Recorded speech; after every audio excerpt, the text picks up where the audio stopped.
Bir Nefis kanalı olarak bugün sizlerle sünger pandispanyası, lezzetli pastacı kreması ile vişneli harika bir pasta tarifi paylaşıyoruz.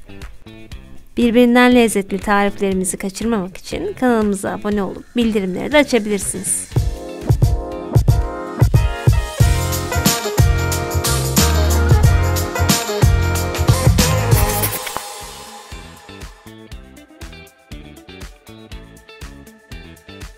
İşte bu sefer pandispanyayı hazırlamakla başlıyoruz. Çünkü pandispanyanın kesilebilir olması için biraz dinlenmesi gerekiyor. Sünger gibi bir pandispanya için yumurtaların sarılarıyla beyazlarını ayırıyoruz. Bunu yaparken yumurta beyazlarının içine bir damla bile yumurta sarısı kaçmamalı. Aynı zamanda da kabınız kuru ve temiz olmalı. Aksi halde yumurta beyazları kabarmaz. Çalışmaya önce yumurta sarılarıyla başlıyoruz. Bir kaşık vanilyayı ve pandispanyada kullanacağımız şekerin yarısını ekleyip çırpıyoruz. Yumurtanın rengi açılıp böyle kıvam aldıktan sonra sıvı yağı ve ılık sütü döküp çırpmaya devam ediyoruz. Artık katı malzemeleri ekleyebiliriz. Un, nişasta ve kabartma tozu. Hepsini kek harcına eliyoruz. Ardından tüm malzemeleri topaklanma kalmayacak şekilde çırpıyoruz. Mikserle çırparken kenardaki kalıntıları almak zor oluyor. Bu yüzden o kısımları spatula yardımıyla harca mutlaka yedirin. Şimdi yumurta beyazlarına geçebiliriz. Bir fiske tuz ile beyazları çırpmaya başlıyoruz.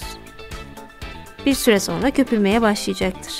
Bu noktada kalan şekeri azar azar ekliyor ve mikserin yüksek ayarında çırpmaya devam ediyoruz. Katı kıvamda bir merenk elde edeceğiz. Harç akmayacak kadar sertleşmiş olmalı. İstediğimiz kıvama ulaşınca bu iki harcı birbirine karıştırıyoruz. Fakat bunu yaparken yumurta beyazlarını söndürmemek çok önemli. Büyük hareketlerle merengi yumurta sarılı diğer harca yediriyor ve alttan üste doğru katlayarak bu iki harcı birleştiriyoruz. Merenk az kalınca çalıştığımız karışımı kalan yumurta beyazının üzerine aktarıyoruz. Böylece altta kalan yumurta sarılı kısım varsa fark edip dağılmasını sağlayabiliriz. Bu işlem çok önemli çünkü yumurta sarılı harç iyi karışmamışsa kekin çökmesine neden olabilir. Bakın köpük köpük bulut gibi bir kek harcı. Artık kalıba aktarabiliriz. Ben 23 santim çapında kelepçeli bir kalıp kullanıyorum. Öncesinde tabanına yağlı kağıt serip kenarda kalan yerleri de yağlıyorum. Yağlamazsanız kek kalıba yapışabilir ve kekin şekli bozulabilir. Şimdi kek harcını kalıba aktarıp pişirmeye geçebiliriz.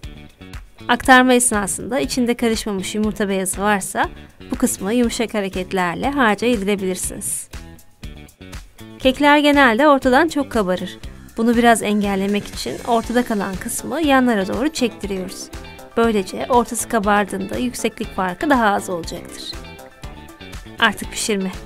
Kekimizi 160 derecede önceden ısıtılmış fırında yaklaşık 35 dakika kadar pişiriyoruz.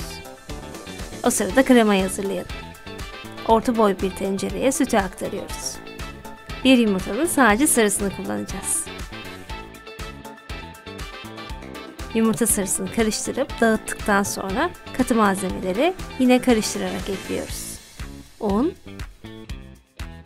ve nişasta. Son olarak da şeker.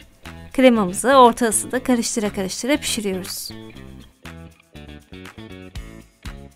Süt kaynadıktan sonra içine tereyağı ve vanilya ekleyip malzemelerin kremaya homojen bir şekilde dağılmasını sağlıyoruz.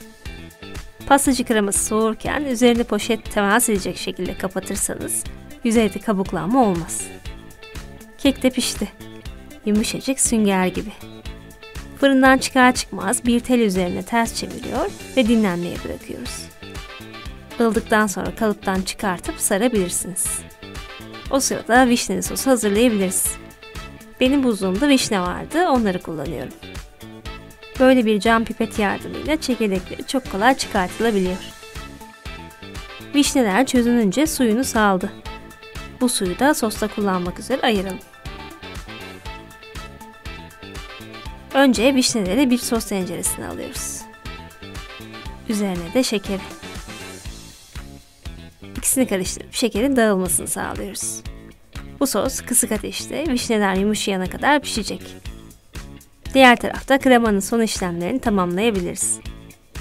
Soğuyan pastacı kremasına krema ve biraz da labne ekleyip uzun uzun çırpıyoruz. Bu aşama çok önemli. Başta kıvamı katı gelebilir ama çırpılmanın etkisiyle kremamız yumuşayacak ve böyle muhteşem bir hal alacak. Cıvık bir krema ile pastayı oluşturmak zor olur. Bu yüzden kıvamına çok dikkat edin. Çünkü bazen eklenen krema cıvık olabiliyor.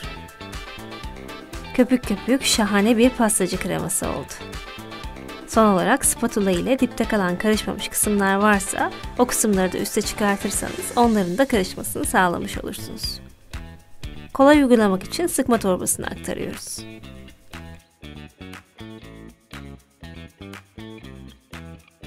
Vişneler de yumuşadı. Başta ayırdığımız vişne suyuna biraz nişasta ekleyip karıştırıyoruz. Sosun hafif kıvam alması için kaynayan vişnelerin üzerine ekliyoruz. Kaynayana kadar da sosu karıştırmaya devam ediyoruz. Aromasını sevdiğim için ben bir pakette vanilini ekledim. İsteğe bağlı tabii. Pandispanyalar aslında bir gün önceden yapılırsa daha güzel kesiliyor. Ama aynı gün içerisinde kesecekseniz bu şekilde sarıp mutlaka birkaç saat dinlendirmeniz gerekir. Diğer türlü keserken çok parçalanabilir. Bu ölçü ve kalıpla rahatlıkla 3 katlı bir pasta yapılabilir. Kenar kısımlarından önce 1 santim derinliğinde kesik açıyor, sonra bir ip yardımıyla bu şekilde keki kesiyoruz. Bence en kolay pandispanya bu şekilde kesiliyor. Ama tabii ki bıçakla da kesebilirsiniz. Kek çok taze olduğu için biraz parçalanıyor fakat dokusu inanılmaz güzel. Pandispanyanın en üst dilimini alta gelecek şekilde pasta tabanına yerleştiriyoruz. Yapacağımız pasta sağlam olsun, kaymasın diye ben etrafında bir kalıp kullanıyorum. Yapışmayı azaltmak için de iç kısmına pasta asitatı yerleştiriyorum. Siz aynı işlemi yağlı kağıtla da yapabilirsiniz. Veya bir bıçak yardımıyla servis öncesi kenar kısımlarını sıyırabilirsiniz.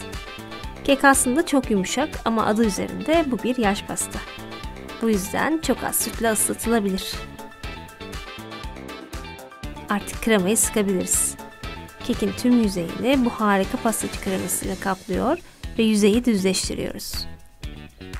Üzerine de hazırladığımız vişneli sostan. Özellikle tanelerini kullanmaya çalışın. Ben vişne tadı çok ön planda olsun istemediğim için az miktarda bir sos yaptım. Daha yoğun vişne tadı isteyenler sosun ölçüsünü artırabilirler. Bir kürdan yardımıyla bu şekilde sosu dağıtabilirsiniz. Sonra ikinci kat. Aynı işlemleri bu kata da uyguluyoruz. Son katın pandispanyanın taban kısmı olmasına dikkat edin ki pastamızın üst kısmı düz olsun. İşte kalan bu kısma biraz süt döküp ters bir şekilde pastaya diğer katların üzerine yerleştiriyoruz. Üstünü de kremayla kaplıyoruz. Kremayı düzledikten sonra üst kısmına dekor için sosun suyundan döküp bir kürdan yardımıyla bu şekilde desenler yaptım. Sizin için de süsleme önerisi olsun. Pastamız hazır. Bu şekilde bir gece dolapta bekleyecek. Ama zamanınız yoksa sabah yapıp akşam servis edebilirsiniz.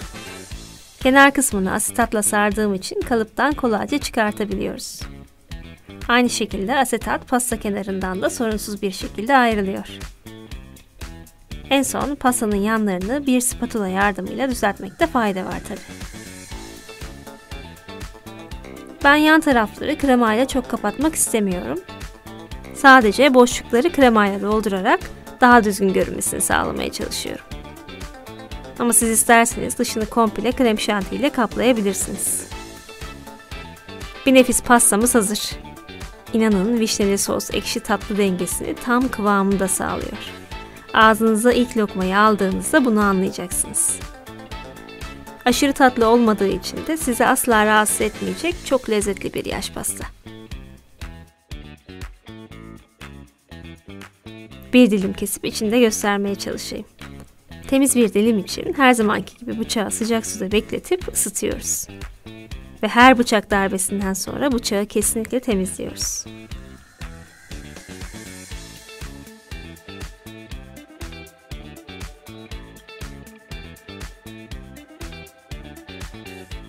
Çoğu pastanede rastlayamayacağınız güzellikte bir pasta.